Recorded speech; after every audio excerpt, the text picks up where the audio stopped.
Banyak dari kita mungkin pernah melihat pemulung di jalan atau keluarga yang tinggal di rumah reyot dan bertanya-tanya, miskin itu salah siapa? Apakah kemiskinan mereka akibat malas bekerja, takdir buruk, atau sistem yang tidak adil?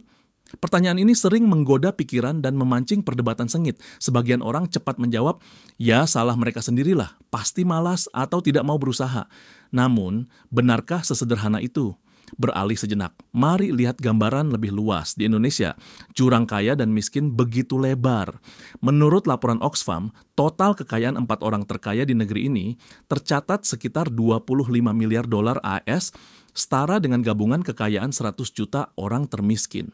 Bayangkan, hanya 4 orang menguasai harta setara ratusan juta rakyat. Sementara itu, jutaan orang bekerja banting tulang setiap hari hanya untuk menyambung hidup. Fakta ini menyadarkan kita bahwa kemiskinan bukan sekadar soal individual, tapi juga soal ketimpangan sistemik yang nyata. Kenyataannya, kemiskinan adalah masalah kompleks yang dipengaruhi banyak faktor. Ada faktor internal seperti perilaku dan kebiasaan individu, tapi juga ada faktor eksternal seperti sistem ekonomi dan ketidakadilan struktural. Tidak semua orang miskin karena malas, dan tidak semua yang rajin pasti kaya. Dalam pembahasan ini, kita akan membedah berbagai sisi pertanyaan, miskin itu salah siapa? Dari kebiasaan pribadi, pengaruh lingkungan dan sistem, hingga pentingnya pola pikir, serta peran pemerintah dan masyarakat. Mari kita kupas tuntas secara naratif edukatif, agar kita bisa memahami isu ini secara lebih jernih tanpa terkesan menggurui. Pertama, mari kita lihat faktor-faktor internal pada individu.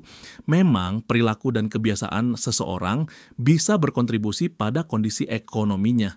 Misalnya, bagaimana disiplin atau tidaknya seseorang dalam mengelola keuangan pribadi. Orang yang terbiasa boros, tidak menabung, atau terus berutang, tentu akan sulit keluar dari jerat kesulitan finansial. Begitu pula dengan etos kerja dan kemauan belajar. Jika seseorang enggan meningkatkan keterampilan, mudah menyerah, atau merasa nyaman di zona nyamannya saja, kesempatan untuk memperbaiki nasib bisa terlewat begitu saja. Kebiasaan menunda-nunda atau kurang gigih dalam berusaha dapat menjadi penghambat kemajuan individu. Contoh konkret dari kebiasaan yang bisa memperparah kemiskinan adalah merokok. Ironisnya, di banyak keluarga berpenghasilan rendah, rokok dianggap kebutuhan primer yang hampir setara dengan makanan. Sebuah survei menunjukkan bahwa pada keluarga miskin perokok, pengeluaran untuk rokok bisa mencapai Rp400.000 per bulan. Sekitar sepertiga dari biaya makan sehari-hari dan bahkan 2,5 kali lipat lebih besar daripada tagihan listrik mereka. Bayangkan, sebagian dari pendapatan yang sudah sangat pas-pasan justru habis untuk asap rokok, alih-alih untuk gizi anak atau tabungan pendidikan. Kebiasaan konsumtif semacam ini jelas merupakan faktor internal yang dapat menghambat upaya keluar dari kemiskinan. Uang yang seharusnya bisa disisihkan untuk modal usaha atau pendidikan malah dibakar setiap hari. Selain pola konsumsi, ada pula pola pikir dan mentalitas yang berperan. Misalnya, sikap pasrah dan berpikir, sudah nasib saya miskin, dapat membuat seseorang enggan berusaha lebih karena merasa percuma. Jika sejak awal seseorang meyakini hidupnya tak akan bisa berubah, maka semangat untuk mencoba hal-hal baru akan padam.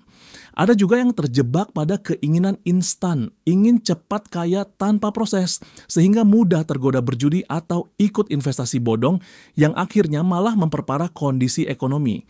Tentu tidak semua orang miskin memiliki kebiasaan buruk, namun faktor-faktor internal seperti kurangnya perencanaan masa depan, manajemen waktu yang buruk, atau kurangnya motivasi bisa menjadi bagian dari teka-teki penyebab kemiskinan pada level individu. Bagaimanapun, menyadari peran faktor internal penting agar tiap orang bercermin, adakah kebiasaan kita sendiri yang mungkin menghambat kemajuan kita? Namun, menyoroti faktor internal saja jelas tidaklah adil. Ada faktor eksternal yang seringkali berada di luar kendali individu miskin. Sistem ekonomi dan struktur masyarakat dapat menciptakan ketimpangan yang luar biasa. Seperti disinggung sebelumnya, hanya segelintir orang menguasai porsi besar kekayaan, sedangkan puluhan juta sisanya berebut remah-remah. Pada tahun 2016, 1% orang terkaya Indonesia bahkan memiliki hampir separuh, 49% dari total kekayaan seluruh penduduk. Ketimpangan ekonomi setinggi ini menandakan bahwa kue kemakmuran tidak terbagi merata. Banyak orang miskin bukan karena mereka tidak bekerja keras, tetapi karena upah mereka terlalu rendah dan kesempatan yang tersedia sangat sedikit. Dalam kondisi seperti ini, sekeras apapun seseorang berusaha, ia tetap sulit maju karena titik awal dan akses ke sumber daya berbeda jauh. Ada banyak contoh bagaimana sistem yang ada kerap tidak berpihak pada si miskin.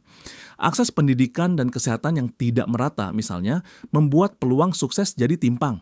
Anak di kota besar dengan sekolah berkualitas dan les privat jelas punya peluang lebih besar dibanding anak di pelosok desa dengan sekolah yang kekurangan guru dan fasilitas. Pasar kerja pun demikian. Kesempatan kerja sering lebih banyak untuk yang berpendidikan tinggi atau punya koneksi.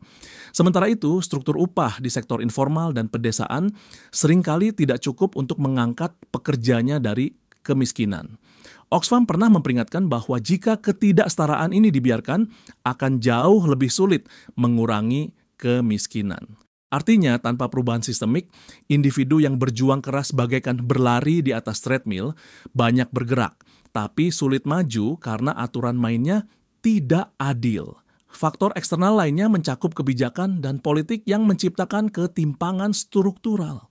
Seringkali yang kaya dan berkuasa dapat memengaruhi aturan main demi keuntungan sendiri.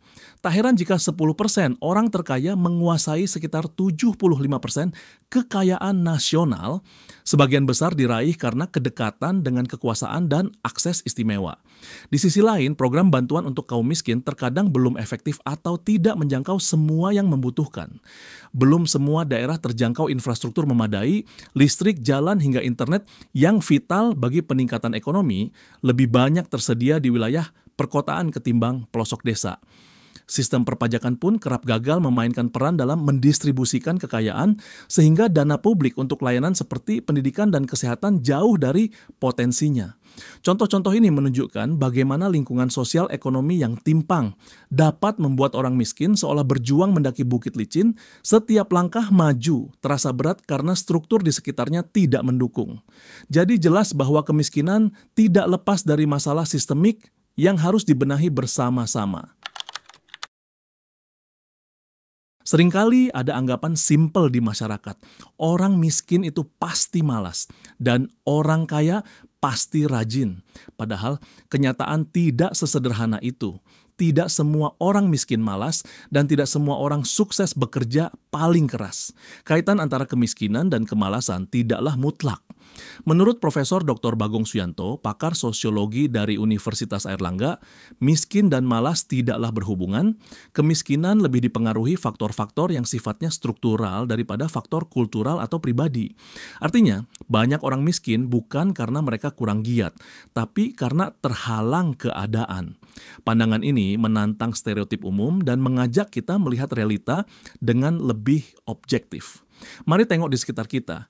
Pernahkah Anda melihat pemulung yang berkeliling mengorek sampah sejak subuh atau pengamen jalanan yang bernyanyi seharian di lampu merah?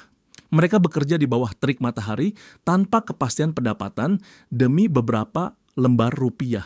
Profesor Bagong memberi contoh seorang pengemis yang berdandan ala badut dan menari-nari di pinggir jalan saat matahari terik. Apakah pantas menyebut orang yang rela melakukan pekerjaan seberat itu sebagai pemalas? Pekerjaan di sektor informal seperti mengamen, menjadi kuli bangunan, tukang becak, petani kecil, dan sebagainya justru sering menuntut fisik yang lebih keras daripada pekerjaan kantoran yang nyaman ber-AC. Mereka menguras keringat dan tenaga setiap hari, sesuatu yang tidak akan dilakukan orang malas. Faktanya, banyak orang miskin yang menjalani jam kerja panjang dengan tenaga terkuras setiap harinya. Seorang buruh bangunan mengangkat batu dan semen dari pagi hingga petang, atau petani yang mencangkul dan memanen di bawah terik matahari, jelas bekerja sangat keras secara fisik. Sementara itu, ada pula orang-orang beruntung yang lahir kaya dan menikmati fasilitas tanpa perlu bekerja terlalu berat.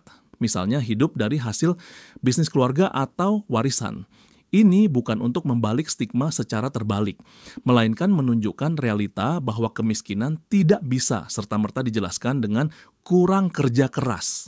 Seringkali yang membedakan hasil jerih payah dua orang bukanlah seberapa kencang mereka bekerja secara fisik, melainkan akses terhadap modal, pendidikan, dan peluang. Orang miskin bisa jadi sudah bekerja keras, tapi karena pendidikannya rendah dan jaringannya terbatas, mereka terpaksa bertahan di pekerjaan berat berupah rendah. Sementara orang yang lahir dalam keluarga berada memiliki pijakan awal yang lebih tinggi. Sejak muda bisa fokus sekolah, punya koneksi, atau mendapat modal usaha. Bukan berarti tidak ada orang miskin yang malas sama sekali. Tentu ada saja individu yang kurang berusaha. Sikap dan kerja keras pribadi tetap penting. Namun generalisasi bahwa semua kemiskinan pasti akibat kemalasan adalah pandangan sempit yang mengabaikan berbagai faktor lain. Mengatakan dia miskin karena malas terlalu menyederhanakan masalah yang kompleks dan justru bisa membuat kita abai terhadap akar permasalahan sebenarnya. Daripada cepat menghakimi, lebih baik kita bertanya, apa kendala yang membuat seseorang tetap miskin meskipun ia sudah berusaha? Dengan begitu, kita bisa lebih bijak dalam melihat permasalahan ini. Untuk menyeimbangkan perspektif, mari kita simak sebuah kisah nyata tentang ketekunan melawan keterbatasan. Kisah ini datang dari Chairul Tanjung, seorang pengusaha sukses di Indonesia yang dijuluki si anak singkong. Julukan itu muncul karena ia benar-benar berasal dari keluarga sederhana bak anak singkong yang tumbuh dari tanah, bukan dari keluarga berada atau keturunan konglomerat. Chairul Tanjung lahir di Jakarta dari keluarga yang sebenarnya pernah cukup nyaman secara ekonomi, namun orang tuanya jatuh bangkrut saat Orde Lama berakhir. Sejak remaja, ia merasakan langsung pahitnya kekurangan.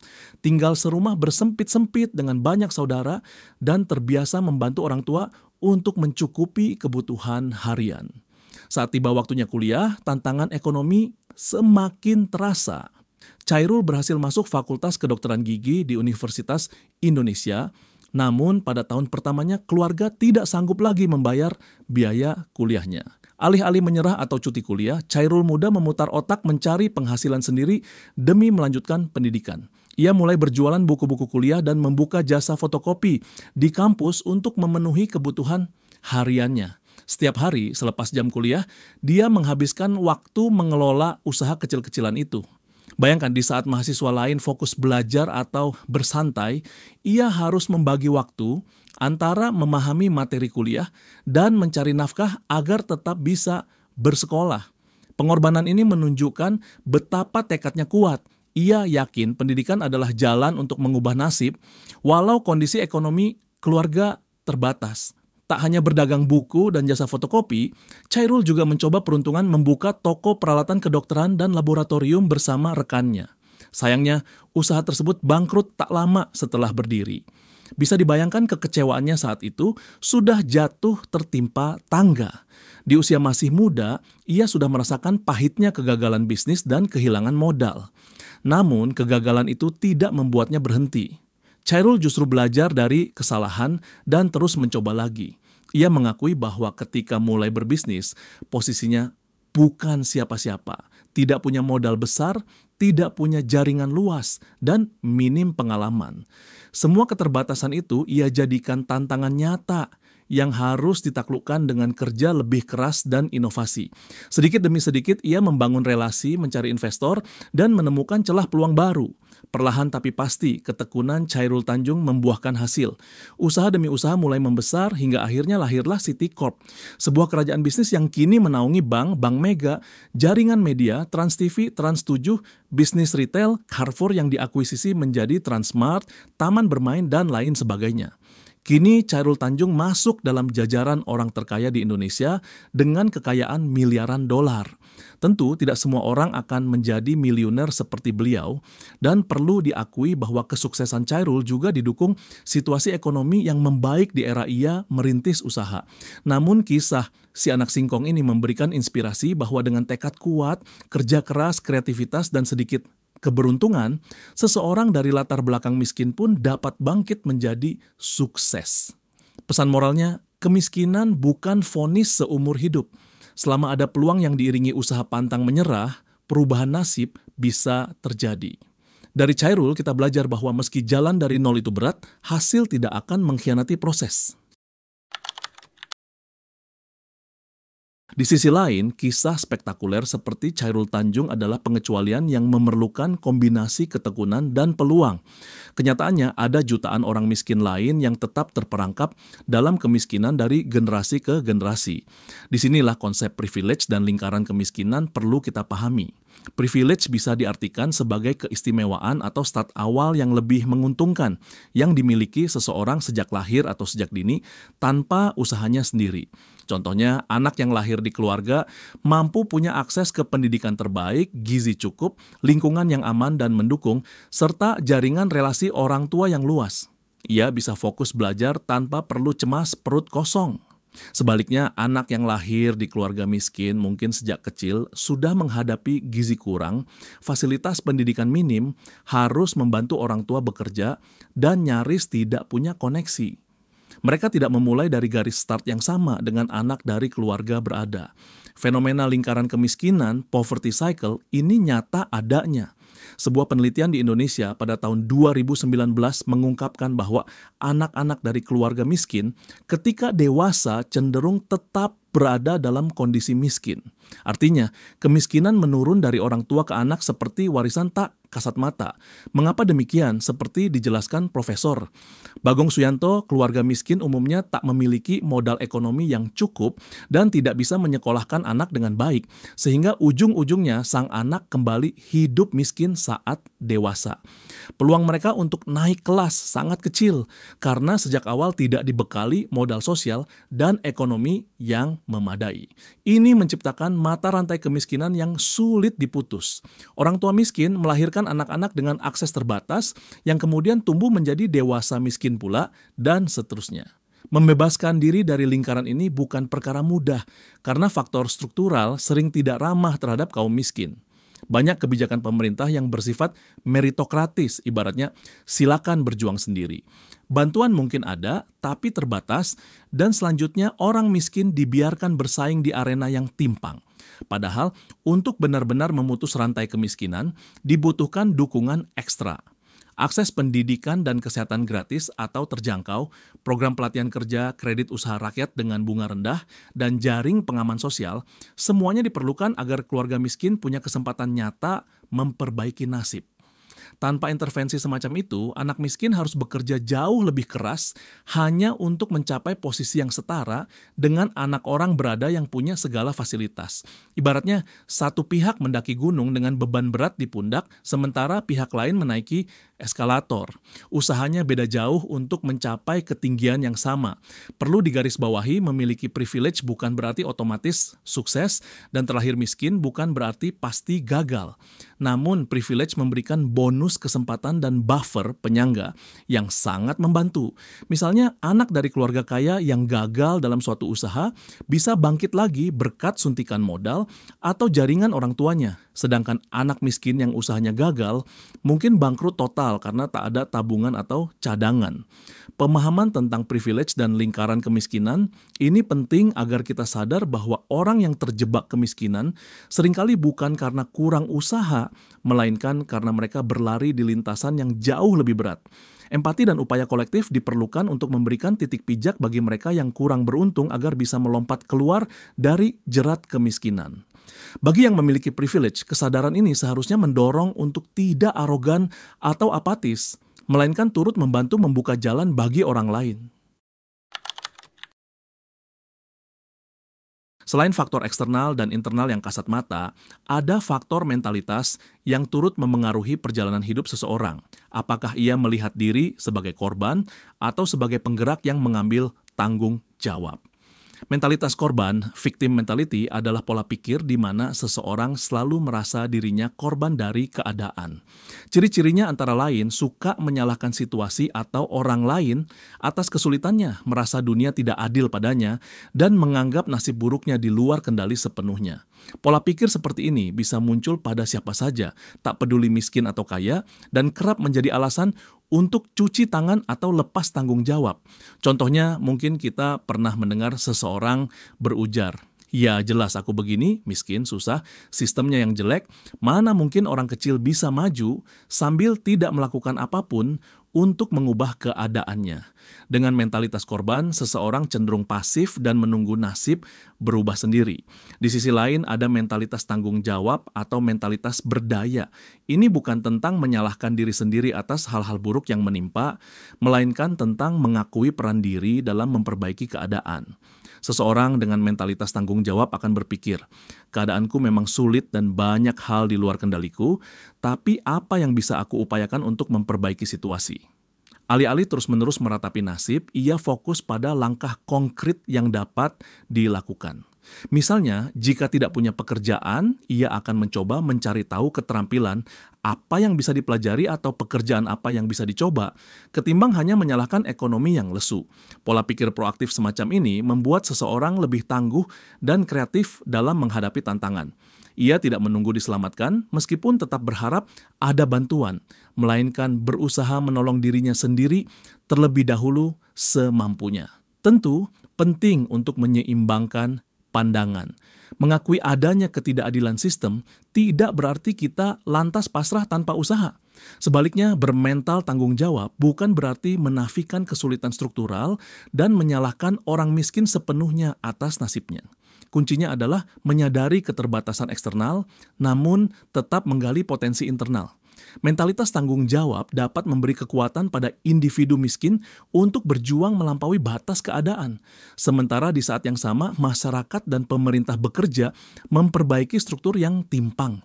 Dengan kata lain, jangan terus-terusan terpaku sebagai korban pasif. Jadilah agen aktif dalam hidup sendiri. Ubah pertanyaan dari siapa yang harus disalahkan atas nasibku menjadi langkah apa yang bisa aku ambil sekarang. Perubahan sudut pandang ini bisa membangkitkan harapan. Perubahan seringkali dimulai dari mindset. Saat seseorang berhenti berkata, saya tidak bisa apa-apa karena keadaan dan mulai bertanya, apa yang masih bisa saya usahakan sekarang? Saat itulah titik balik dimulai. Banyak kisah orang sukses yang dulunya miskin menunjukkan pola yang mirip. Mereka menyadari tantangan besar di depan mata, tetapi mereka juga mengambil tanggung jawab untuk mencoba hal-hal yang bisa mereka lakukan.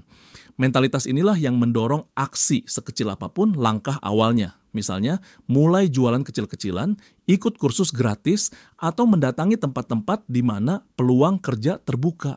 Dari situ, peluang-peluang kecil mulai muncul. Singkatnya, mentalitas yang tepat dapat menjadi bahan bakar bagi seseorang untuk keluar dari kemiskinan. Sementara, mentalitas korban hanya akan memperkuat rantai yang menahannya. Setelah membahas panjang lebar faktor-faktor kemiskinan, mungkin terlintas pertanyaan, kalau saya atau seseorang berada dalam kemiskinan, langkah konkret apa yang bisa diambil untuk memperbaiki nasib? Pertama-tama harus diakui bahwa tidak ada solusi instan. Perjalanan keluar dari kemiskinan kerap panjang dan melelahkan. Namun ada beberapa upaya yang bisa dilakukan individu miskin untuk memperbaiki keadaan, sekecil apapun dampaknya. Salah satunya adalah memprioritaskan pendidikan atau pengembangan keterampilan. Pendidikan formal mungkin terbatas karena biaya, tapi sekarang banyak program beasiswa dan pelatihan gratis yang bisa diakses. Pemerintah misalnya menyediakan beasiswa KIP kuliah bagi siswa berprestasi dari keluarga kurang mampu, serta berbagai pelatihan vokasional melalui Balai Latihan Kerja. Mengikuti kursus keterampilan seperti menjahit, mekanik, komputer, bahasa asing, atau coding dasar bisa membuka jalan ke pekerjaan yang lebih baik atau usaha mandiri.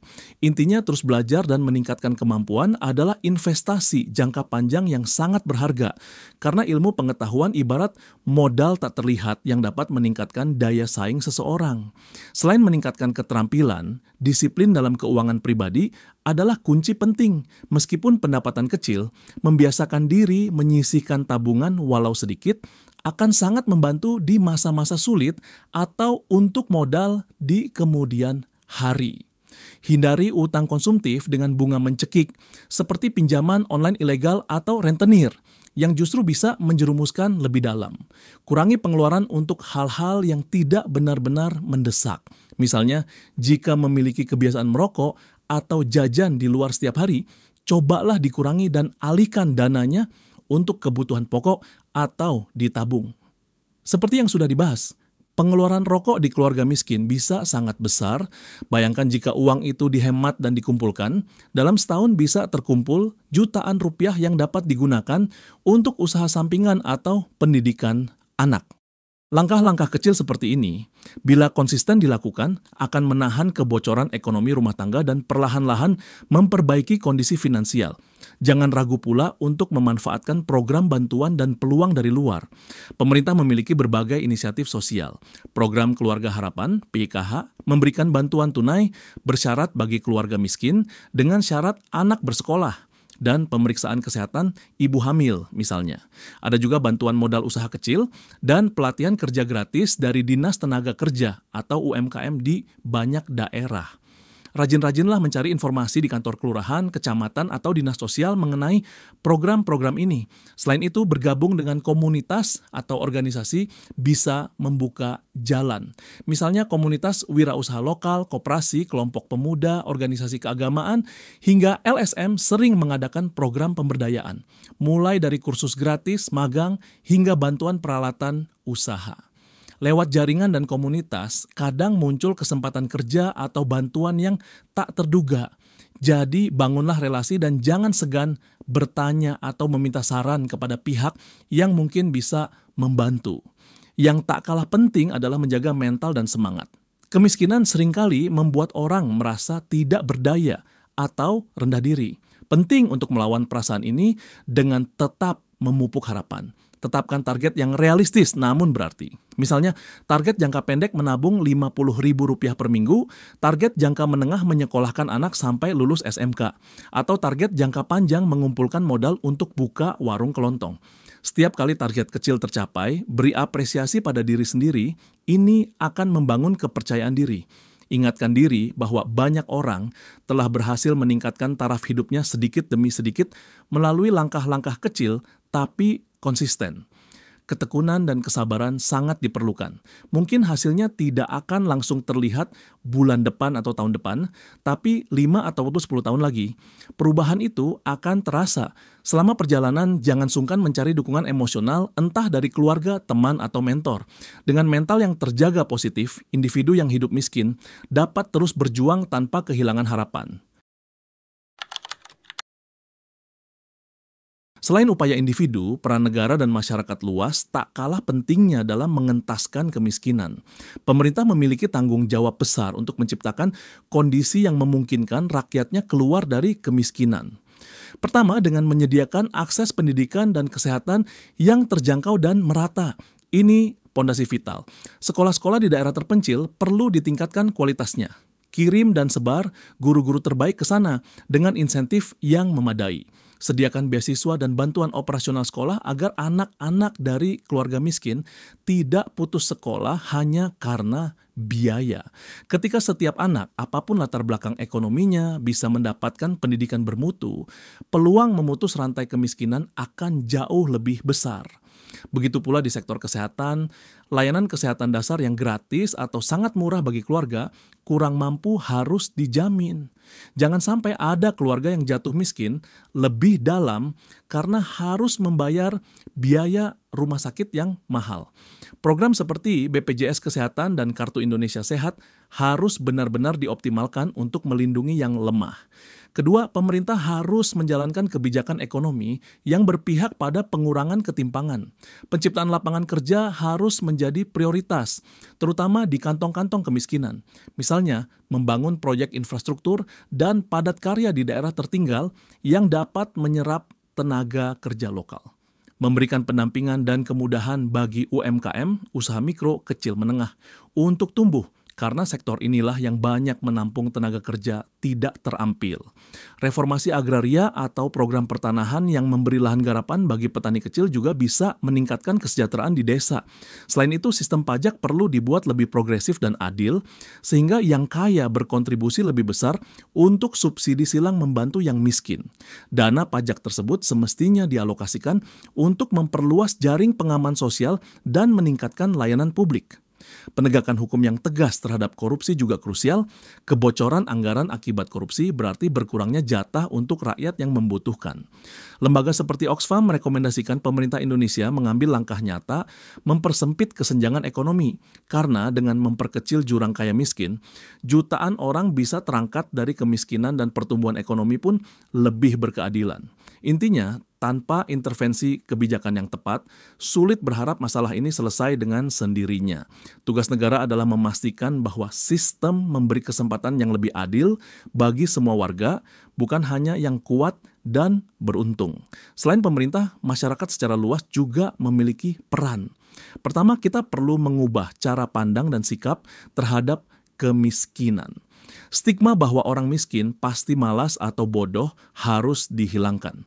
Daripada menghakimi, lebih baik kita berpikir apa yang bisa kita lakukan untuk membantu. Di lingkungan sekitar, inisiatif kecil bisa berdampak besar. Misalnya, warga di suatu RT dapat bergotong royong membuat dapur umum atau bank makanan sederhana bagi tetangga yang kesulitan makan. Atau komunitas bisa patungan memberikan beasiswa untuk anak pandai dari keluarga miskin di kampungnya. Budaya gotong royong yang menjadi nilai kearifan lokal bangsa kita perlu digelorakan kembali dalam konteks modern. Para pengusaha atau profesional bisa berkontribusi melalui program Corporate Social Responsibility (CSR) yang memberdayakan masyarakat miskin dengan pelatihan atau modal usaha. Kampus-kampus dan sekolah bisa mengajak mahasiswa pelajar melakukan KKN atau bakti sosial mengajar di desa. Intinya, solidaritas sosial perlu diwujudkan secara nyata, bukan hanya jadi slogan. Tak kalah penting, masyarakat yang lebih mampu secara ekonomi bisa menjalankan filantropi atau kegiatan amal dengan lebih terstruktur. Sudah banyak contoh orang-orang kaya Indonesia yang mendirikan yayasan pendidikan, rumah sakit gratis, atau panti asuhan. Itu patut diapresiasi dan dilanjutkan. Bagi kita yang mungkin tidak super kaya, kita tetap bisa membantu dalam skala yang kita mampu. Menyumbang rutin ke lembaga terpercaya, menjadi relawan pengajar di komunitas, atau sesederhana membeli dagangan tetangga yang kurang mampu untuk membantu pemasukan mereka.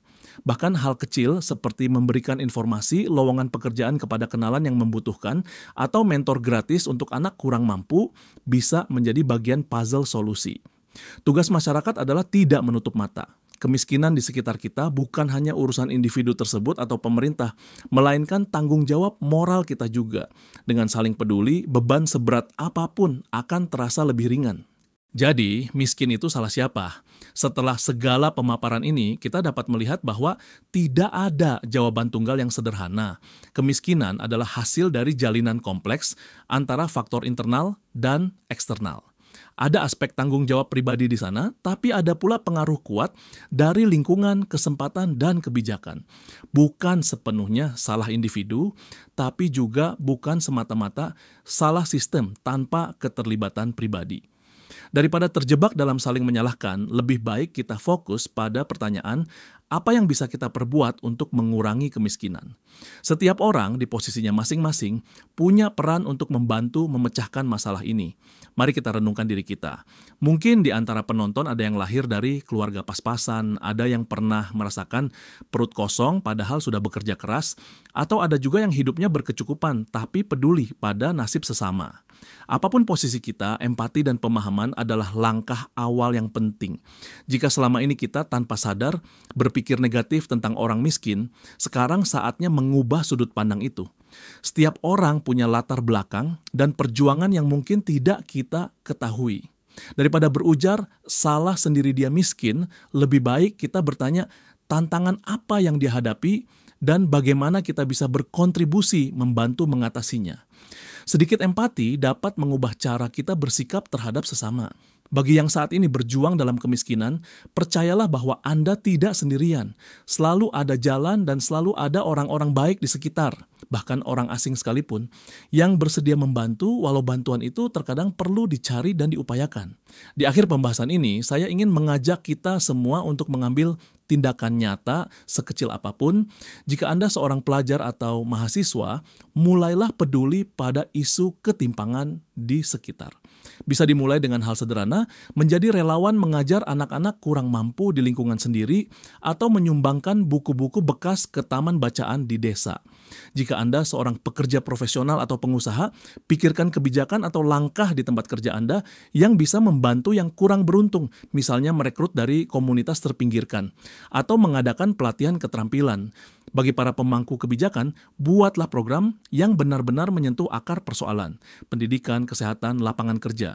Dan bila Anda sendiri berasal dari latar belakang kurang mampu, jangan menyerah. Teruslah berjuang, cari ilmu, manfaatkan setiap peluang yang ada, dan jangan ragu meminta nasihat atau bantuan dari komunitas maupun instansi terkait. Terkadang mengetuk banyak pintu akan membuka jalan pada solusi yang tak terduga. Pada akhirnya, masyarakat yang adil dan sejahtera tercipta ketika tidak ada yang dibiarkan tertinggal sendirian dalam kemiskinan. Miskin itu bukan aib yang pantas dicemooh, melainkan tantangan bersama yang harus ditanggulangi. Ubah pertanyaan miskin itu salah siapa menjadi apa yang bisa kita lakukan agar kemiskinan berkurang. Dengan begitu, fokus kita bergeser dari mencari kambing hitam menjadi mencari solusi. Setiap dari kita bisa menjadi bagian dari solusi tersebut. Mulailah dari hal kecil di sekitar kita, mulai dari sekarang. Semoga di masa depan lebih sedikit saudara-saudara kita yang harus terjebak dalam kemiskinan dan lebih banyak yang berhasil keluar menuju kehidupan yang lebih baik. Perubahan memang tidak mudah dan tidak cepat, tapi bukan berarti mustahil. Bersama-sama, mari kita wujudkan masyarakat di mana setiap orang punya kesempatan untuk hidup layak. Itulah refleksi kita kali ini. Semoga menginspirasi dan mari bertindak.